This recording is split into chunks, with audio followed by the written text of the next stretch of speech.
So today we're going to look at the robust tool rest. We're really excited to be exclusive dealers for this robust tool rest in the UK. And today I'd like to take you through some of the key features that make these tool rests so good. Okay, so first let's look at the three main differences really for me, the ones that I've picked up on. Firstly, this is my old tool rest, so just take a look at this one. This is a regular tool rest, cast iron, so really quick to produce, but fairly soft. And so this does need regular filing away just to keep things nice and clean. However, the hardened steel rod that's on top of the robust negates the reason for filing, so you always got that nice smooth finish to run your tool along. The other thing with this one is it's got a tight radius, so you're always close to your work that you're turning.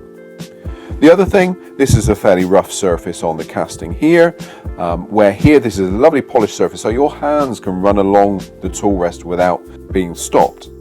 And also there's lots of room for your hands, so underneath the tool, whether you use overhand or underhand posture, your hands will be able to run along underneath the tool rest unimpeded. Okay, so first of all I'd like to show you, this is my old tool rest.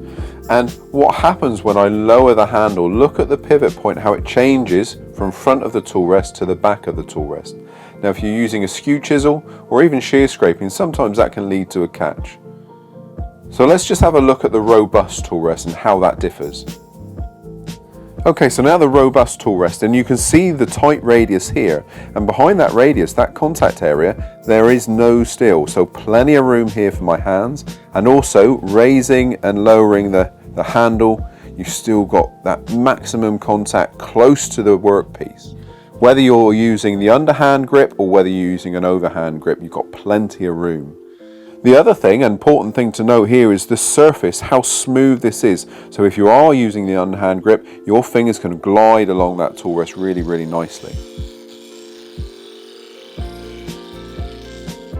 Okay, so the straight tool rests are available in 4 sizes. We've got 6-inch, 9-inch, 12-inch and 15, or 150, 230, 305 and 380 millimeters. Also available are 2 different post diameters to suit different lathes, 25.4 millimeters and 30 millimeters.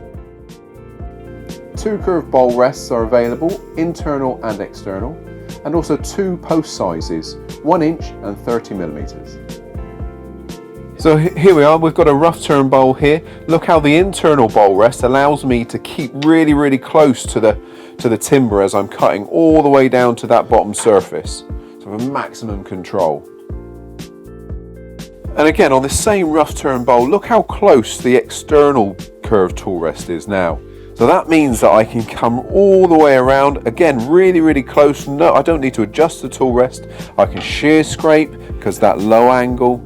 I can even pay attention to the sacrificial foot here. So fantastic, no movement at all. Included in the robust tool rest range is the Robust Mini, a smaller tool rest that offers all the benefits of the comfort rest but for smaller lathes.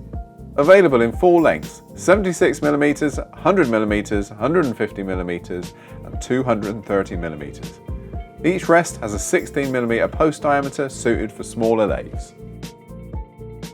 The robust low profile tool rests are perfect for making delicate cuts. Narrower in depth compared to the robust comfort rests, they allow greater control, particularly when turning spindles. Available in 3 lengths, 150mm 6 inches, 230mm 9 inches and 305mm 12 inches, with stem sizes to fit many lathes. So there we are, new range of robust tool rests. For more information, check out our website online or visit in store. Thank you for watching.